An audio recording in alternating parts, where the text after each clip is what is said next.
Ok, bueno, pues aquí como me había comentado la doctora Yasmín, lo que faltaba ver era la familia Tenidae, las tenias.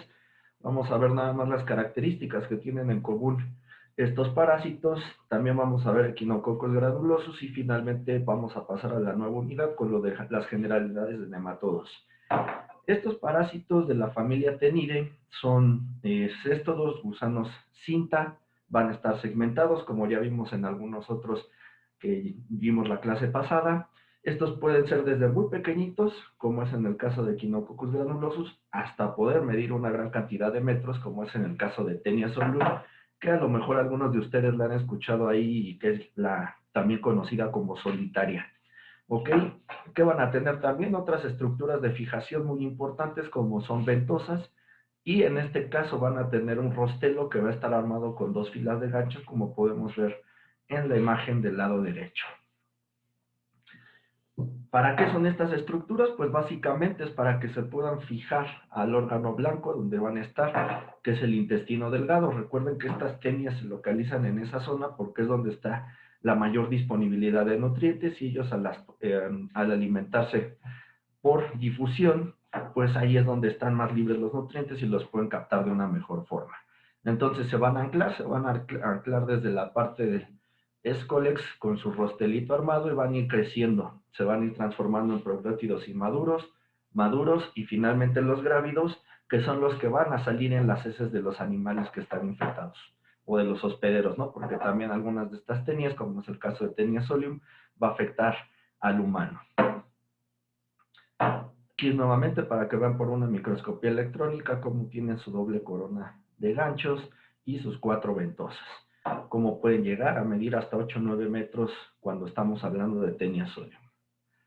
Los segmentos maduros, ¿por qué se van a caracterizar? Vean esta estructura que está aquí, se llaman poros genitales, en algunos casos son bilaterales, pero las tenias únicamente van a tener poros genitales unilaterales que pueden estar alternados, ¿no? No todos los van a encontrar de un mismo lado, aquí estos dos sí se ve que están del mismo lado, sin embargo pueden estar alternados irregularmente. Ya los segmentos grávidos van a tener su útero que va a estar totalmente ramificado y en su interior van a tener una gran cantidad de huevos. Estos son los que se desprenden y van a salir con las heces. Es difícil que nosotros veamos los huevos solos en las heces. Lo que vamos a encontrar normalmente son los segmentos completos y lo que se va a buscar son los proglótidos que se mueven en las heces que parecen que tienen forma de un grano de arroz seco.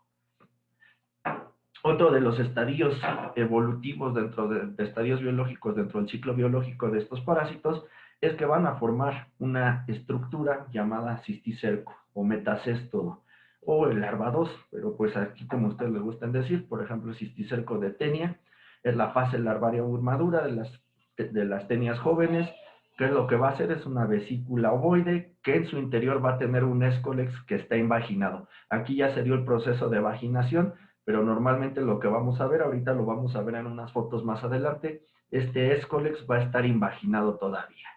Va a tener líquido y va a estar en los tejidos de los hospederos, la tenia adulta en el intestino y las fases larvarias se van a encontrar en distintos lugares, puede ser en el sistema nervioso central, en el ojo, en el tejido muscular.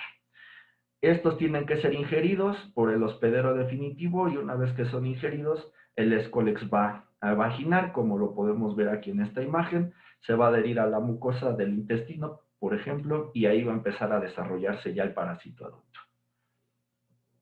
Dentro de Tenia solium, pues tenemos que los hospederos definitivos van a ser los humanos, lo vamos a localizar en el intestino delgado, aquí se pueden ver los poros genitales unilaterales, el útero cómo está ramificado, los huevos como son, pues son unos huevos de pared muy gruesa, como lo pueden ver aquí, que se le dice que tiene una corona radiada, y dentro de ellos va a estar el embrión hexacanto. La fase infectiva es el metacéstodo larvadoso cisticerco, como ya lo habíamos mencionado, que vamos a encontrar en el músculo estriado, en el ojo o en el cerebro. Los hospederos intermediarios son los cerdos, aunque el humano también puede fungir como hospedero intermediario, puede estar fungiendo como definitivo e intermediario al mismo tiempo. Ahorita que veamos el ciclo vamos a ver por qué. Aquí vean cómo sí se ven estas vesículas ovoides con líquido transparente y esta parte que se ve aquí adentro de un color más blanco son los escólex que todavía se encuentran invaginados. Ok, entonces, ¿cómo es el ciclo? Pues vamos a tener que el humano va a ser el que va a tener a la tenia adulta y estos proglótidos llenos de huevos van a salir por las heces del hospedero definitivo. Si estas heces son ingeridas, ya sea por un cerdo, los proglótidos son ingeridos por algún hospedero intermediario como podría ser el cerdo, o en este caso por malos hábitos de higiene el hombre que se pudiera estar autoinfectando, pues se va a dar el desarrollo del metacéstodo. Este ya vimos, lo vamos a localizar en otros órganos y tejidos como el tejido muscular, sistema nervioso central, ojos, etcétera. En resumen, pues tenemos tres fases y dos hospederos. La primera fase pues va a ser la salida de los huevos en las heces de los hospederos definitivos. Muchas veces a los cerdos, sobre todo en las comunidades rurales, ¿qué es lo que pasa? Pues que también los cerdos son coprófagos. Si nosotros alimentamos a los cerdos con las heces de un portador de la tenia, pues al cerdo le va a dar lo que es la cisticercosis porcina, que no es otra cosa que más la presencia de estos metacéstodos o cisticercos en el tejido muscular y en el sistema nervioso central de los cerdos. Sin embargo, como ya les había comentado, si el hombre no tiene buenos hábitos de higiene y no se lava las manos después de ir al baño y tiene la tenia, puede estarse infectando él mismo por estos mismos malos hábitos de higiene.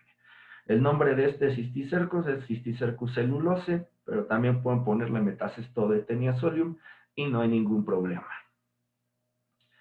Aquí lo que hay que resaltar y que es sumamente importante es que el teniósico es el nodo central de la infección. El humano que tenga la tenia va a ser el nodo central de la infección. Muchas veces hace tiempo se le satirizaba y mucho al cerdo, se culpaba mucho al cerdo por la presencia de la cisticercosis humana. Sin embargo, el que es la principal fuente de infección es el humano.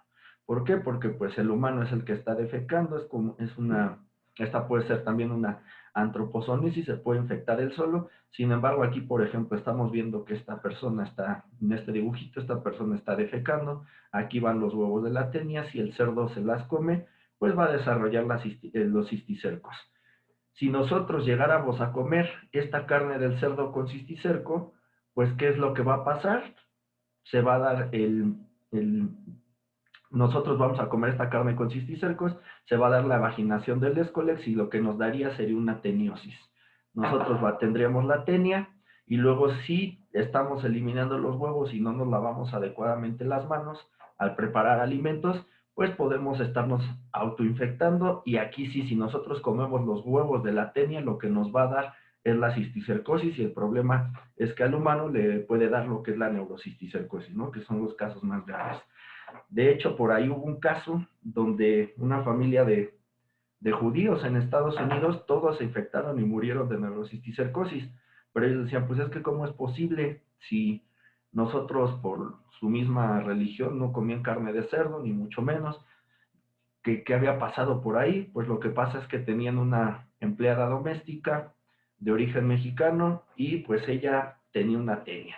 Y entonces, ¿qué pasó? Pues que ella no tenía buenos hábitos higiénicos, les preparaba la comida y entonces lo que les estaba dando era comida contaminada con huevos de tenia que ella tenía. ¿Qué pasa aquí también? Por ejemplo, vemos que estos huevos o estos proglótidos, ya, por ejemplo, está haciendo del baño este niño aquí en el río, estos pueden ser arrastrados muchos kilómetros por el mismo agua del río. Luego la gente en las comunidades rurales, pues, ¿qué hace? Pues lava y toma agua de esas partes y pues ahí lo que puede estar generando es que se estén contagiando con cisticercosis. También en algunas zonas están este tipo de baños, en las comunidades rurales este tipo de baños, y el cerdo ya sabe, tiene una puertita atrás, y al momento que entra la gente, pues la gente defeca en esta parte, el cerdo se come esas heces, y así puede estar continuando el ciclo. Aquí podemos ver cómo este niño está haciendo del baño, y el cerdo ya nada más está esperando a que el niño termine para poder comerse las heces. Aquí también estamos viendo cómo nos está alimentando de heces, y en algunas zonas también a los costados de los pueblos, la gente tiende a tener estas áreas donde va de feca y los cerdos ya saben que llegan y arrasan con todo lo que está ahí. ¿Qué se ha intentado hacer para esto? Pues mucha educación para la salud. Por ahí alguna doctora decía muy bien, decía, la cisticercosis no existiría si nosotros tuviéramos buenos hábitos higiénicos. Sin embargo, parece que es más difícil cambiar la idiosincrasia de las personas que generar una vacuna, ¿no? Es más difícil luego hacer estos cambios en la mentalidad de las personas antes que generar una vacuna. Ok, ahora continuemos con otro parásito, Echinococcus granulosus. Su nombre viene de que es un grano con espinas o gránulos. Es el causante de causar otra enfermedad que se va a llamar quiste hidatídico o hidatidosis. Es muy importante en salud pública.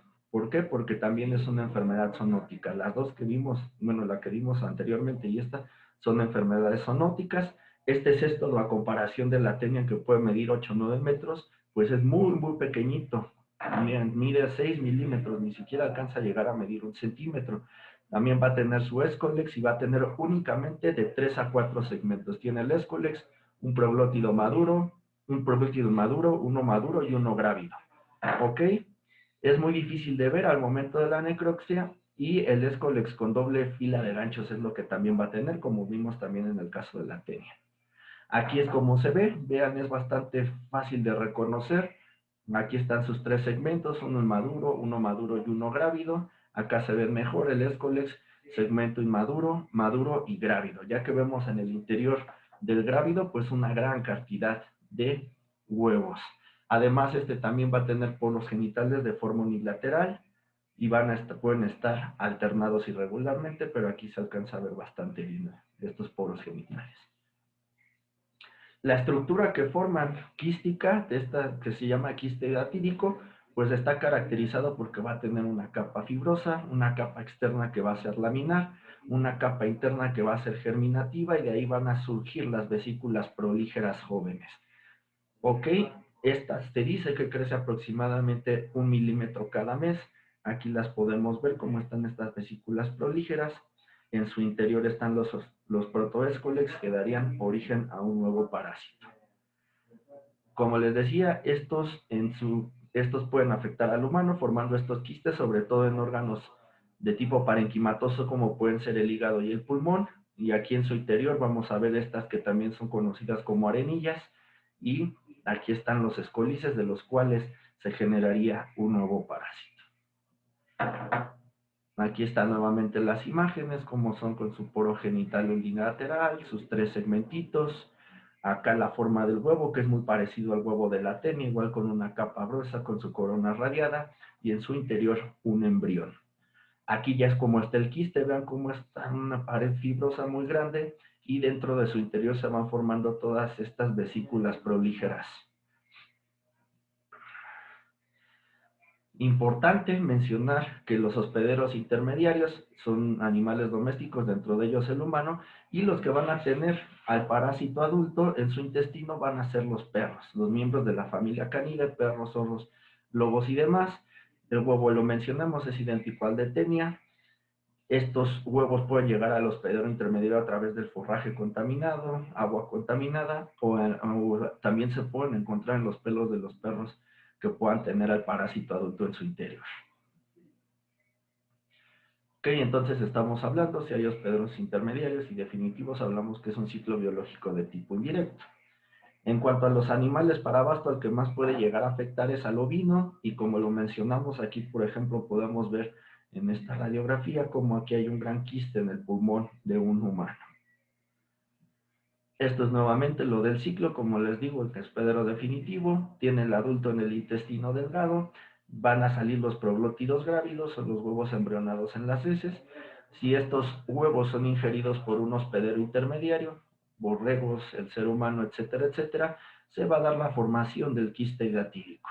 Hígado y en pulmón los podemos encontrar. ¿Y qué tendría que pasar? Que este perro se comiera esos órganos, que se comiera el hígado o el pulmón con los quistes para que se pudiera dar el desarrollo del protoescolex y se anclara al intestino para volverse a formar el parásito adulto. Otra vez aquí vemos la fase larvaria, el quiste hidatídico, cómo están estos escolex en su interior. Aquí hasta se puede llegar a ver el rostelo con sus ganchitos y demás. La membrana germinativa y cómo cuando está el quiste vacío, cómo se ve. Vean aquí cómo están estos órganos totalmente llenos de quistes. Aquí al momento de romper el quiste hidatídico, de cortarlo, todas las vesículas prolígeras hijas que pueden encontrarse en su interior.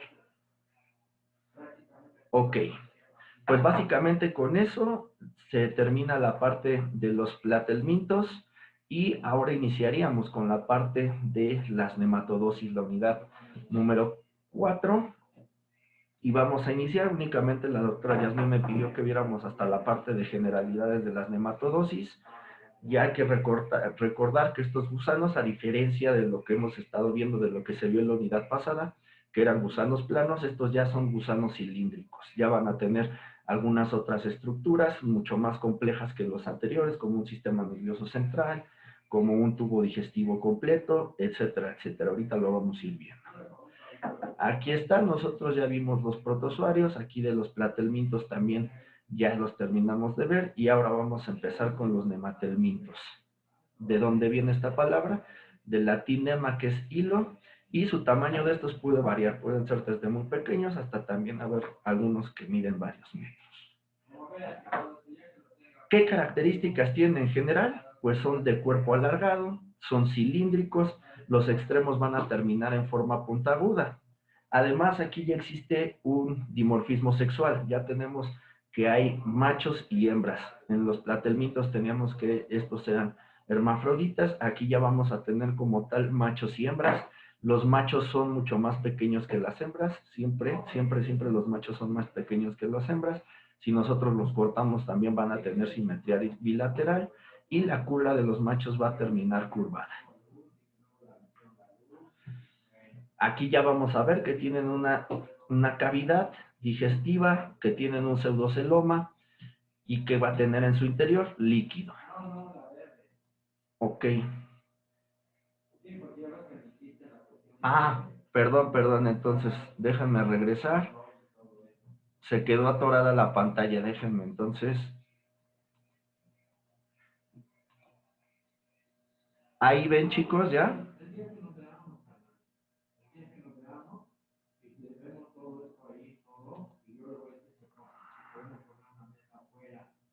¿Todavía no se ve, León? Ok. Perfecto. Vamos a continuar entonces. Ahorita la única diapositiva que llevábamos era esta.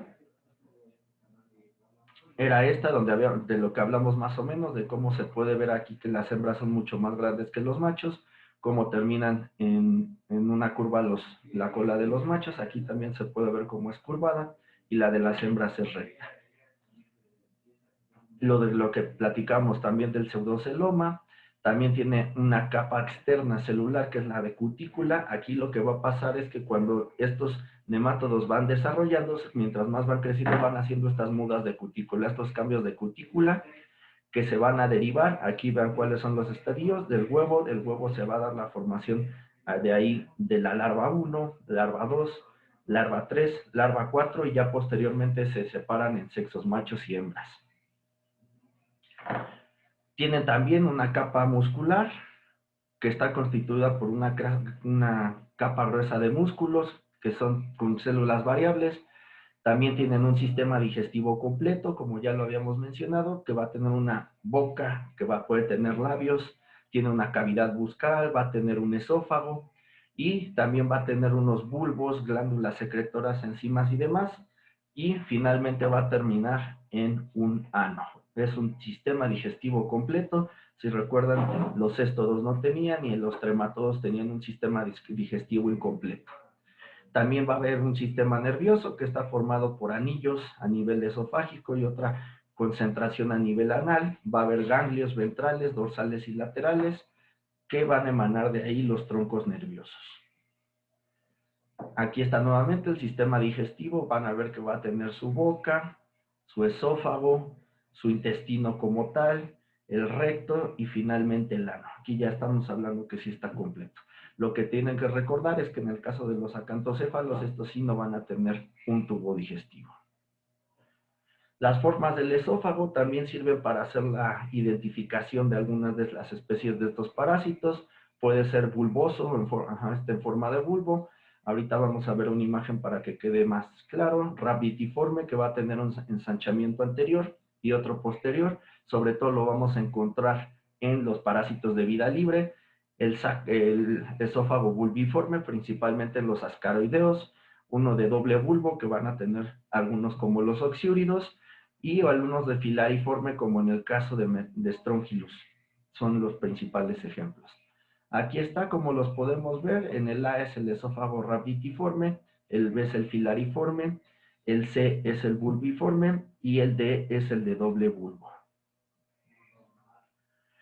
El sistema nervioso, esto no es necesario que se lo aprendan, solo que sepan que tienen un sistema nervioso central que está formado por distintos anillos que están a lo largo de todo el cuerpo del parásito, que pueden tener también estas papilas que les van a servir también para cuestiones sensoriales. En algunas especies pues se están más desarrollados que en otras, pero pues básicamente es eso, que ustedes sepan que ya tienen un sistema nervioso como tal.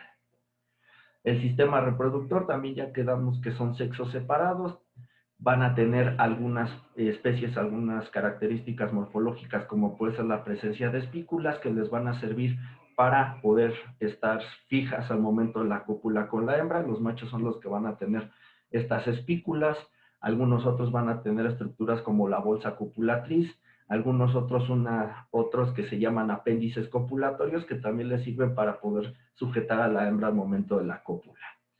Ok, aquí está también lo de que los machos ya lo habíamos mencionado, como están enroscados, y ya como una característica es que los espermatozoides de estos carecen de flagelos. La hembra por su parte va a tener ovarios, va a tener un oviducto, va a tener úteros, y los huevos o larvas se van a expulsar por la vulva. Aquí cabe mencionar que en algunos casos hay parásitos, hay nemátodos que son larvíparos, no todos van a poner huevos, algunos van a poner larvas recién nacidas ya como tal. Los machos pues tienen su testículo, conductos deferentes, su cloaca, algunos, como los habíamos mencionado, tienen sus espículas o sus bolsas copulatorias que les van a servir para poderse aparear de una forma adecuada. Aquí que podemos ver, esta es una espícula, vean, aquí está, cómo se puede ver estas estructuras en los machos y cómo se ve la vulva en el caso de las hembras, que muchas veces puede llegar a estar en el primer tercio del cuerpo del parásito. Hay algunas estructuras que se pueden formar con la cutícula, como son las papilas. Vean, aquí puede haber estas vesículas también, las vesículas cefálicas o las vesículas cervicales, son formadas por la misma cutícula del cuerpo de los nematodos.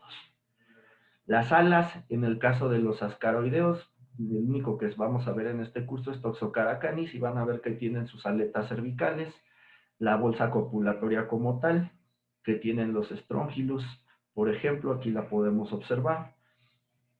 Los labios, algunos nematodos, en el caso estos también son de los ascaroideos, van a tener sus 3 labios alrededor de la boca.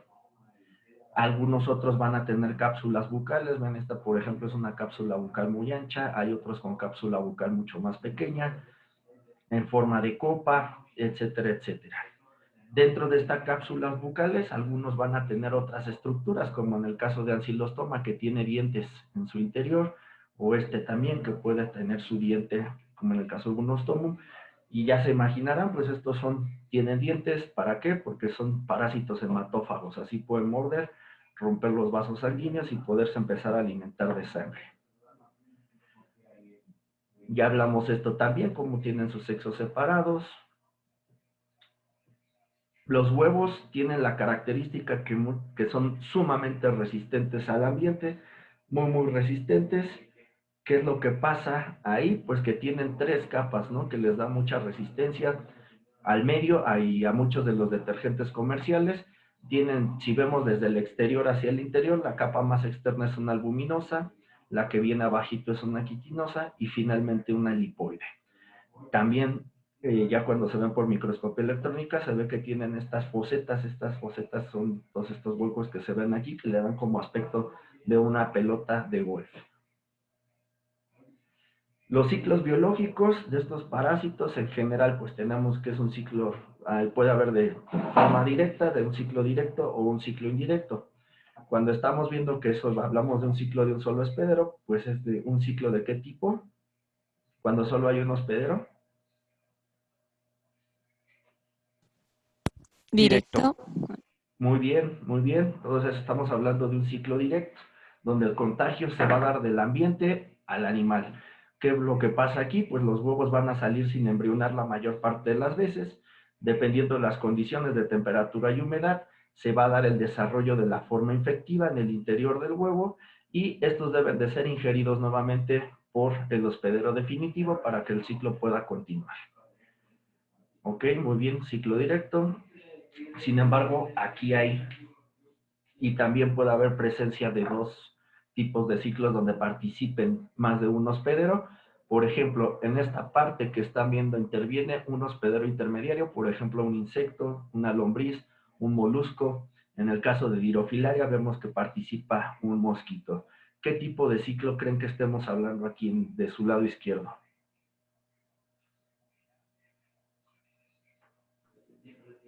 ¿Indirecto? Muy bien, es un ciclo de tipo indirecto donde va a pasar y se necesita del hospedero intermediario para que haya un desarrollo de la forma infectiva en el hospedero intermediario y así pueda continuar el ciclo. Sin embargo, ¿qué pasa cuando hay una... ¿Alguien recuerda lo que es un hospedero paraténico?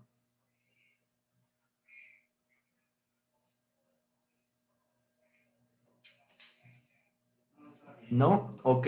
Son hospederos que simplemente sirven de transporte. ¿Qué quiere decir esto? Que no va a haber un cambio en la morfología del parásito, no va a haber ninguna muda, ni mucho menos, sino así como se infecta el hospedero paraténico, así se va a mantener hasta que pueda llegar el hospedero definitivo y pueda ingerirlo, por ejemplo, si se comiera la carne de este conejo, ¿no? Para poner un ejemplo, si nosotros vemos que está, por ejemplo, un huevo de toxocara, que en su interior va a tener una larva 3, ¿qué va a pasar? Pues si lo ingiere el conejo, esta larva 3 se va a liberar del huevo y se va a ir a los distintos tejidos, pero se va a mantener como larva 3, no va a cambiar, no va a mudar ni a larva 4, ni mucho menos. Se va a quedar en el tejido del hospedero paraténico como larva 3. ¿Y qué tendría que pasar para que continúe el ciclo, chicos? Cambiar de hospedero. ¿Y cómo pasaría eso? A ver, por ejemplo, aquí, ¿sí? Por decir, el perrito se puede comer a un conejo, ¿no? Bueno, yo digo, en mi caso. Exactamente, exactamente. Si el conejo tiene las larvas 3 en su interior y el perro se come la carne del conejo con estas larvas 3, es la única forma en la que se podría continuar el ciclo. Si el humano se comiera la carne de este conejo con la larva 3, igual solamente seguiría albergando la larva 3 y no podría darse la continuidad del ciclo solamente hasta que participe nuevamente el hospedero definitivo. Pero sí, muy bien, es con eso. Entonces estamos hablando que aquí hay un ciclo de tipo indirecto en el del mosquito. Y en el de su lado derecho, ¿qué tipo de ciclo creen que sea?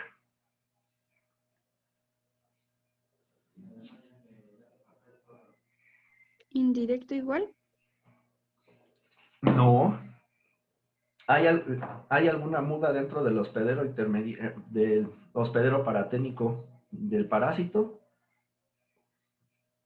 Estamos diciendo que aquí está, por ejemplo, el huevo embrionado, huevo con larva 3. Se lo come el conejo y el conejo solamente va a tener las larvas 3 en su interior, no va a pasar nada y solamente necesita esperar a que el perro se lo coma para que el ciclo continúe. Entonces está viendo un cambio en la morfología del parásito dentro de su ciclo biológico. Sí, nada más crecer o no, ya no entendí.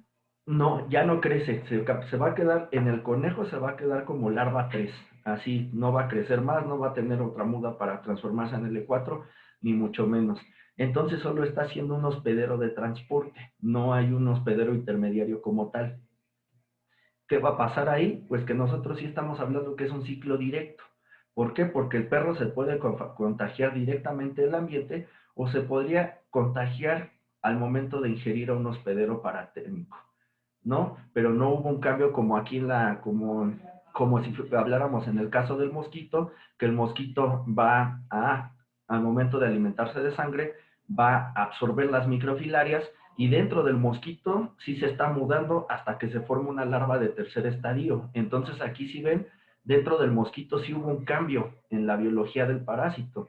Absorbió una microfilaria, después cambió a larva 2, finalmente cambió a larva 3 y luego al momento de que se alimenta nuevamente del perro, le está inoculando larvas 3. ¿Hubo un cambio en la morfología del parásito dentro del mosquito? ¿No? ¿No? A ver, el mosquito ingiere microfilarias. Y estas microfilarias en el interior del mosquito van a empezar a realizar sus mudas. Se va a transformar en larva 2, posteriormente se va a transformar en larva 3, y al momento que se vuelve a alimentar de un perro va a estar inoculando nuevamente las larvas 3. ¿Cambió desde microfilaria hasta larva 3? Sí. Sí, ¿verdad? Aquí sí hubo un cambio en el hospedero intermediario de la morfología de este parásito. Sin embargo, aquí está ingiriendo el conejo el huevo con larva 2. Lo único que pasa es que por la acción de los jugos gástricos se va a liberar esta larva 3 o larva 2. Es larva 3 ya en muchos de estos casos. Esta es larva 3, y al momento que le ingiere el conejo, se va a liberar y se va a ir a los tejidos, pero va a seguir como larva 3, no va a cambiar a larva 4 ni mucho menos. Se va a quedar como larva 3 hasta que el perro se la come. Pero aquí en el conejo, ¿hubo algún cambio en la morfología del parásito? Pues No.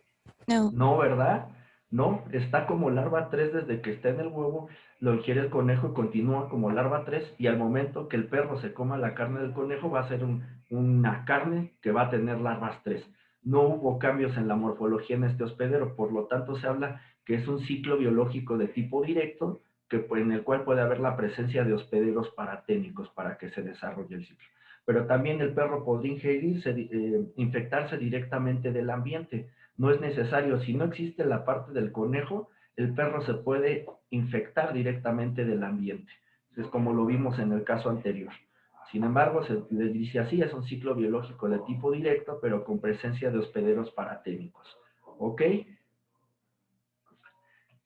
También estos parásitos tienen una estrategia, algunos de estos nemátodos tienen una estrategia que se llama hipobiosis. ¿A qué le suena esa palabra hipobiosis? A hipo, ¿A qué, perdón? a hipo y a vida y a enfermedad, yo creo. Ajá, hipo es como cuando hay una disminución en algo, ¿no?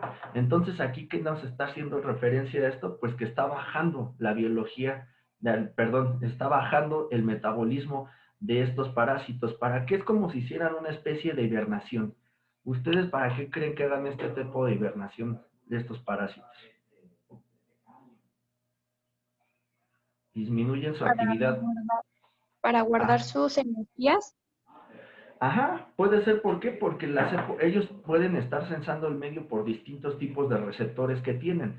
¿Qué va a pasar? Pues pueden estar sensando el ambiente, y si ellos están captando que las épocas no son favorables para que se puedan reproducir, pues van a entrar en este estado de hipobiosis, que es detener su desarrollo. Generalmente lo hacen cuando están como larva 4, se quedan metidas en el tejido donde se encuentran, dependiendo del órgano blanco, se van a meter y ahí se van a mantener hasta que las condiciones ambientales sean las adecuadas para poder continuar con su desarrollo. Entonces van a disminuir su metabolismo al máximo, así evitan también que la respuesta inmune los esté molestando, y ya cuando sienten que va a dar inicio, por ejemplo, la primavera, o cuando ven que ya va a dar inicio por ahí, porque estos parásitos tienen receptores para hormonas que produce el hospedero, y por ahí sensan y dicen, ah, mira, hay aumento en la prolactina. ¿Qué quiere decir esto? Que seguramente hay época de partos, que va a haber crías, y entonces pues esto les ayuda para que se puedan diseminar a otros hospederos. Todo esto es bastante interesante, estos fenómenos de reactivación larvaria por parte de las hormonas del hospedero. En el caso de Toxocara, durante mis estudios de posgrado estuvimos trabajando con eso, ¿no? De ver cómo la prolactina está funcionando. ¿Para qué? Para que estos parásitos, en el de la Toxocara canis, los sense estos aumentos en los niveles de prolactina y se empiece a reactivar y migre hacia el útero y hacia la glándula mamaria para hacer una transmisión de tipo vertical. ¿Esto qué quiere decir? Atravesar la placenta y llegar a las crías, o salir por la leche al momento del amamantamiento y también estar infectando a los cachorros. Por eso seguramente ustedes han visto por ahí que los cachorros sufren mucho de toxocara por esta transmisión vertical que tienen tan importante, y prácticamente cachorro que nace, cachorro que está toxocarioso. Aquí está lo que les decía, esta estrategia le va a ayudar al parásito a evadir condiciones ambientales como puede ser el invierno, como pueden ser épocas de sequía, y además, pues al momento de que coinciden eh, esta hipobiosis con la reactivación larvaria por parte de las hormonas de los hospederos, ENSA dice, hay mucha progesterona, me empiezo a mover, ya cuando es la prolactina, dice, ahora sí llego al órgano blanco para poder transmitirme a la descendencia. Otra estrategia que tienen es esto de las mudas. Ellos van a ir mudando, conforme van mudando de L1, L2, L3, L4, van creciendo y se van desarrollando. Esta ecdisis o muda es como si se estuviera desprendiendo una serpiente de su piel.